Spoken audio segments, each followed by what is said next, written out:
Okay, so today we're going deep on something kind of tricky. You Yeah. know that whole thing about relationships ending and starting, Yeah. uh, and how messy it can get, It can get real messy, especially when they kind of overlap. especially then. So we're using these YouTube transcripts. Right. The short story called Son of a Covet, Okay. but we're just on parts 1 and 2 for this deep dive. Makes sense. They're called Loud Advice and uh, Rationalizing. Hmm. Interesting titles. I know, right? So basically we get this tense conversation, Oh, boy. yeah, between this guy Roman Knox and Pastor Stiles. Okay.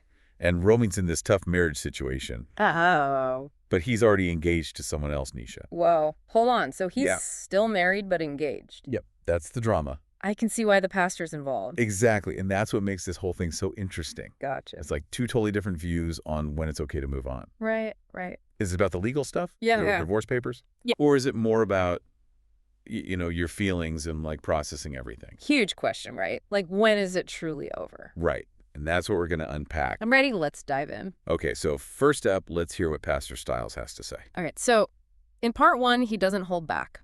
Oh, he's straight up with Roman. Totally. He's like, man, you're making a big mistake. No sugarcoating there. None at all. And he keeps stressing this point about waiting. Waiting for the divorce to be final. Exactly. Like officially done before even thinking about another relationship. So it's not enough for him that Roman's, like, mentally checked out of the marriage? Nope. The pastor's saying there needs to be this whole period of like, regrouping. Right, like hitting pause? Exactly. Like focus on yourself, your faith, spend time in prayer. He even suggests, like, a full year before even thinking about dating again. Wow. A whole year. Yeah, he really emphasizes taking that time. It shows you how important he thinks that separation is. Absolutely, and he says it pretty clearly in the transcript. Oh, yeah. What's the exact quote?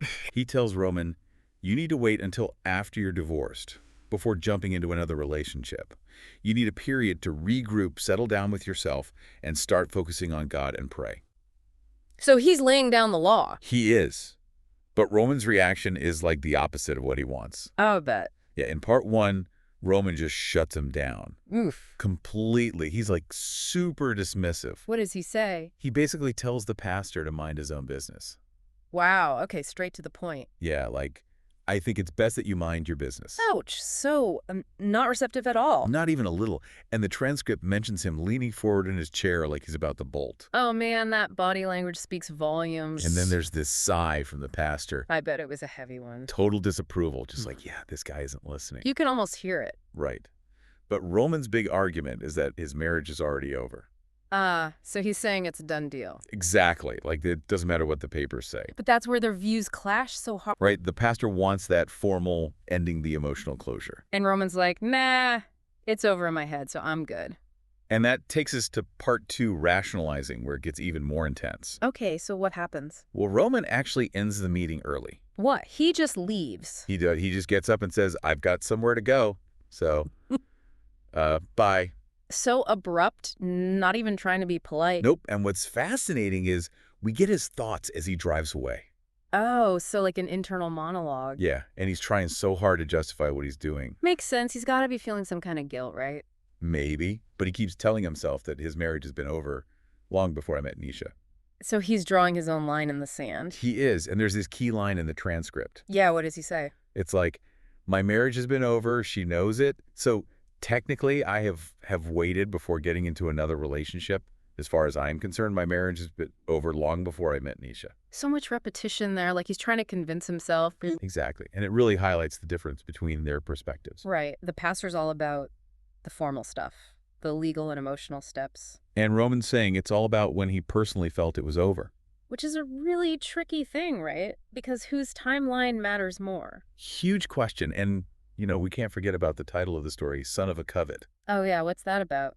Well, the pastor mentions Roman's obsession to be in a relationship. So it's like he needs that connection. Yeah, and it makes you wonder if that desire is clouding his judgment. Like, is he rushing into something new because he can't stand being alone? Possibly, and it makes his arguments less convincing. Right, if it's all driven by this need to be with someone. Exactly, it makes you question his whole timeline of when his marriage really ended. So even in these short excerpts, we see how complicated this all is. It really is. There's no easy answer. And it reminds us that relationships aren't always black and white. Nope. There's so much gray area. And different people have totally different idea about what's acceptable. Yeah, like Roman and the pastor are worlds apart. But Roman's situation makes us think about our own lives. Totally. It makes us question, like, when do we consider a relationship truly over? Yeah. Is it a legal thing or is it something deeper? Like maybe when you stop feeling connected or when you start seeing someone else. Right. And that's the big question to think about. It's not easy to answer. Not at all. But it's worth considering. Absolutely. So as we wrap up this deep dive, we've seen this core conflict play out. Yeah, that tension between wanting something new and ending things responsibly. And how our own desires can sometimes make things blurry. Absolutely. Like in Roman's case, his need for a relationship might be distorting his view. And it makes you think about the advice we get from others. Right. Like sometimes we need those outside perspectives to challenge our own thinking. Especially when we're caught up in our own emotions. For sure. So maybe that's something for everyone to consider. Yeah, like how much are our decisions influenced by what we want versus what's truly right? Deep stuff, man. Is it the kind of thing that sticks with you? Definitely food for thought, for sure. Absolutely.